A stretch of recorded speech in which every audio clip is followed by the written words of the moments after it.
And CS, what's up for Masuka this season? What do we got coming up for him? Yes. Masuka loves you too. Masuka has some interns coming up this year. And, women and men, okay, both.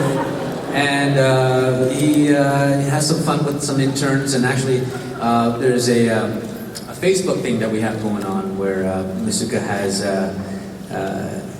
you could be the intern of the week. So if you go on Facebook, on the Dexter site, you can, you answer some questions regarding the show and regarding, clues and this and that.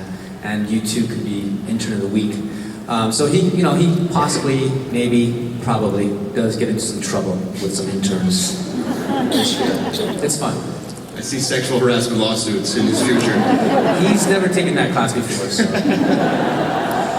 Well, I know you folks out there must have a ton of questions you'd love to ask, so let's try to open up the microphones and see if some folks out there have some questions for either our executive producers or the cast members. I guess we'll start right here in the middle. That's where the spotlight is. I just want to say I enjoy the show. Question is Trinity Killer ever going to come back? As a ghost? Never really was clear, but maybe. No, he's dead. Yeah, he's pretty dead. I would love to find a way to work with John again, but I think that would be you got to pick and choose your ghosts.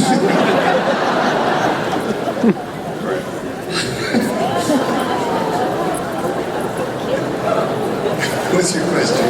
Hi. My question is, are you afraid that Harrison is going to inherit Dexter's need to kill? Yeah, I think that's a fundamental fear that Dexter has, and a part of what, that's where he's at the beginning of the season. He knows that he doesn't want his son to show those traits, and he doesn't want to indulge them or encourage them, and I think that's a constant fear and consideration for Dexter. Is it the situation that at Rita's death where Harrison was similarly left in that blood the way Dexter was? Is that part of the fear as well? That both nature and nurture might play a role? Sorry. You can't hear? No, everything. I'm sorry. No, I'm just saying the situation when Rita died, that Harrison was sitting in that pool of blood. Like Dexter, if there was already a fear about the kid, and to see him in a pool of his mother's blood, the same situation that Dexter found himself in, I think he worries that even if Harrison didn't consciously absorb it, that he perhaps even more dangerously unconsciously absorbed it. That's a nagging question or fear or anxiety for Dexter always, I think. Next question. Hi. My question is about the guest stars. You guys get so diverse. This season alone, Colin Hanks, Edward James Olmos, most of those three together again. Do you guys aim for the story to make it that diverse, or is that just what you end up with? Maybe the only three actors who would agree to be on the show. That's absolutely not true. There's a lot of people that want to be on this show. Maybe Sarah and Scott can talk to that, but you must get deluged with actors who want to be the next big thing on the big bad on Dexter, or. Fortunately, we've achieved a certain amount of cachet with the show that because we've established so many tremendous guest stars, so that people do want to come on the show. So we are very lucky and very fortunate that we are able to attract such high quality actors. Thank you. What's your question, sir? I'm a big fan of Michael C. Hall in Gamer and James Remar in Warriors. My question was, the first season was really the only one to touch on the books, and I was wondering if any of the other books will be put into the series. The second killer in the second book is really great, and I was wondering if that would ever be put in. He created an amazing original character, and we bought the first book, The Dreaming Dexter, which sets up the whole history and his backstory, and from there we have evolved our own Dexter based on our characters, and so we don't even read the books.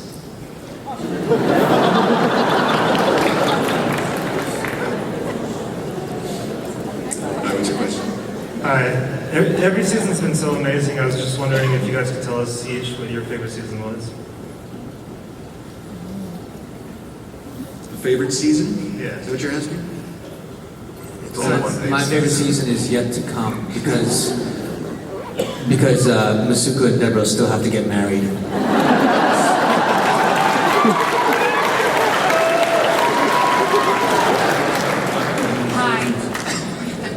Hi, I live and I work in Asia, and Dexter is huge in Asia. I was wondering whether Dexter would be willing to kill a far bigger monster, someone who's killed much more people than he could handle. For example, a general from Burma hiding out in the US, for example. I don't think Dexter has ever killed a real person. So it's still a TV show then? A fictional...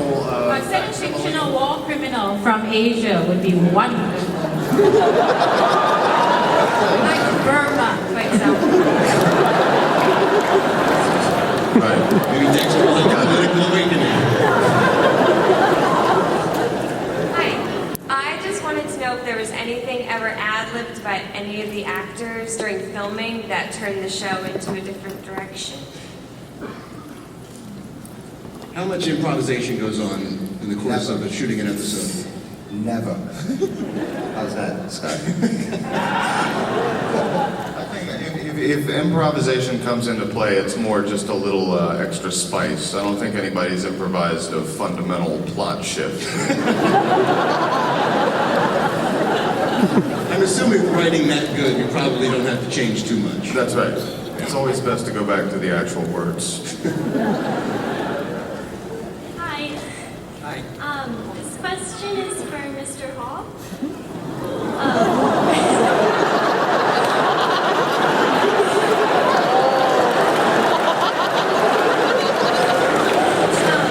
Are you ever concerned that the show and like the stuff you do on the show teaches people how to successfully murder people?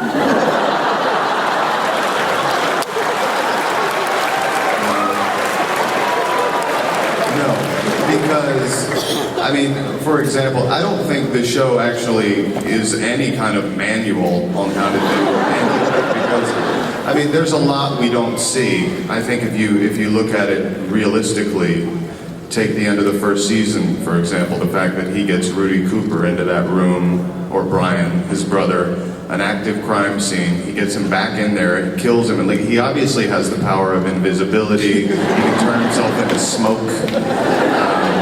There's all kinds of stuff that we don't see that, no, I don't think the show is any kind of guidebook for, how to do it. It's more of a fantasy.